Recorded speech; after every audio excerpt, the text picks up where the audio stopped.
Daniel chapter 2. Nebuchadnezzar conceals his dream.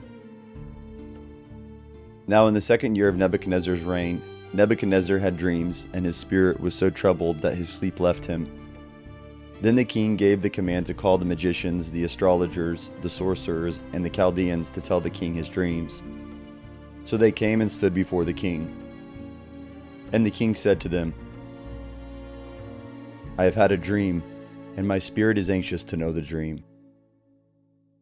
Then the Chaldeans spoke to the king in Aramaic. "O king, live forever. Tell your servants the dream, and we will give the interpretation." But the king answered and said to the Chaldeans, "My decision is firm. If you do not make known the dream to me and its interpretation, you shall be cut in pieces, and your houses shall be made an ash heap.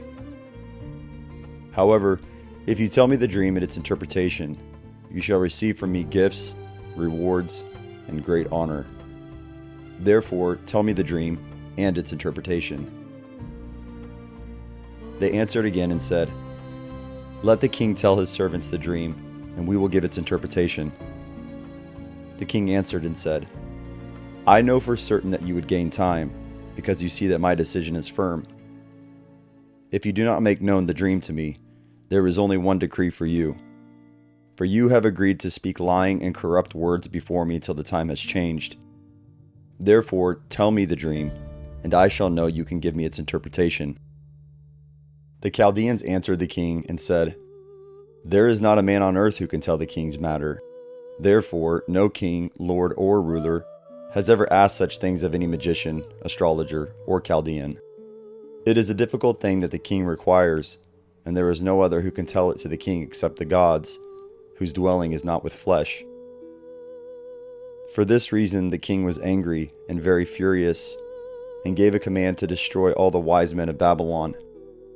So the decree went out, and they began killing the wise men, and they sought Daniel and his companions to kill them. Then with counsel and wisdom, Daniel answered Arioch, the captain of the king's guard, who had gone out to kill the wise men of Babylon.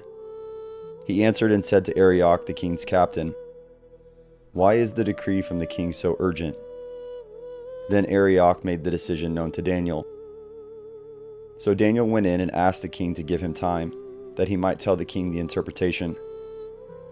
Then Daniel went to his house and made the decision known to Hananiah, Mishael, and Azariah, his companions, that they might seek mercies from the God of heaven concerning this secret, so that Daniel and his companions might not perish with the rest of the wise men of Babylon.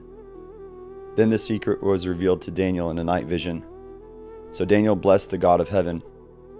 Daniel answered and said, "Blessed be the name of God forever and ever, for wisdom and might are his, and he changes the times and the seasons. He removes kings and raises up kings. He gives wisdom to the wise and knowledge to those who have understanding. He reveals deep and secret things. He knows what is in the darkness, and light dwells with him. I thank you and praise you, O God of my fathers. You have given me wisdom and might, and have now made known to me what we ask of you. For you have made known to us the king's demand." Therefore Daniel went to Arioch, whom the king had appointed to destroy the wise men in Babylon. He went and said thus to him, "Do not destroy the wise men of Babylon. Take me before the king, and I will tell the king the interpretation."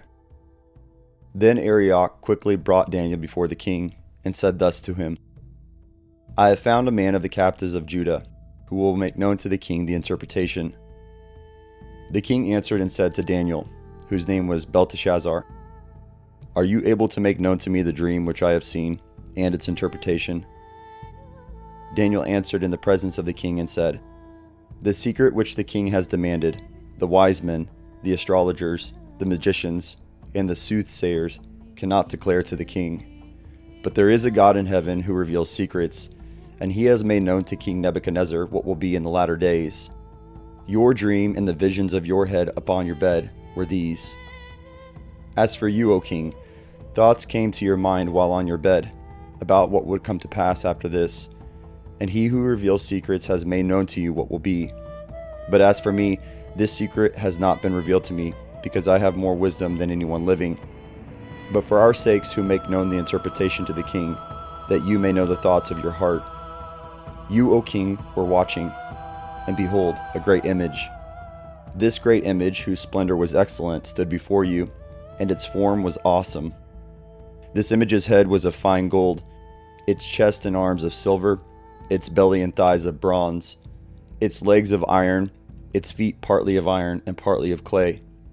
You watched while a stone was cut out without hands, which struck the image on its feet of iron and clay, and broke them in pieces. Then the iron, the clay, the bronze, and the silver, and the gold were crushed together.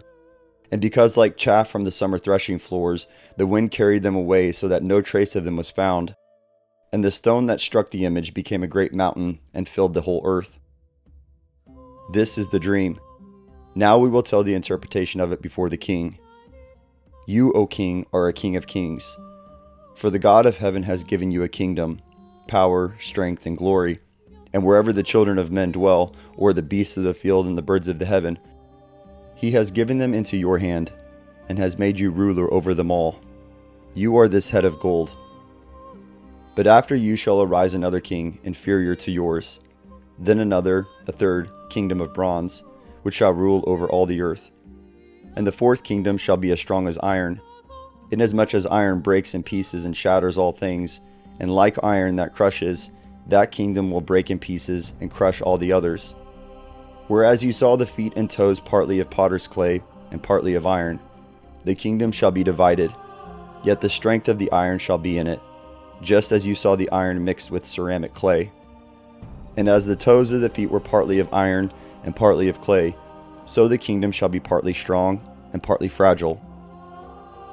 As you saw iron mixed with ceramic clay, they will mingle with the seed of men, but they will not adhere to one another, just as iron does not mix with clay.